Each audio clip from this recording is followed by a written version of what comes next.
நடக்கும். இன்றைக்கான legal words வந்து பார்ப்போம்.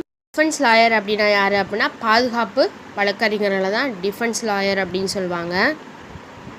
அதே மாதிரி டிஃபென்ஸ் கவுன்சில் அப்படின்னா பாதுகாப்பு ஆலோசகர் அப்படின்னு சொல்லுவாங்க.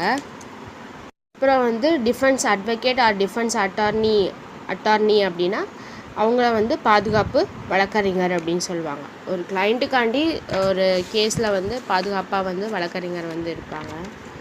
ஸோ அதே மாதிரி வந்து மெஜிஸ்ட்ரேட் அப்படின்னா என்ன அப்படின்னா நியாய நீதிபதி அப்படின்னு சொல்லுவாங்க. இல்லை வந்து குற்றவியல் நடுவர் அப்படின்னு சொல்லுவாங்க. அதை தான் அது மாதிரி ஜுடிஷியல் மெஜிஸ்ட்ரேட் கோர்ட்ஸில் வந்து இந்த குற்றம் நடக்குதுல அதில் வந்து அந்த கோர்ட்ஸில் வந்து ஆஜர்படுத்துறது தான் அந்த நடுவரை தான் வந்து ஜுடிஷியல் மெஜிஸ்ட்ரேட் கோர்ட்டு அப்படின்னு சொல்லுவாங்க.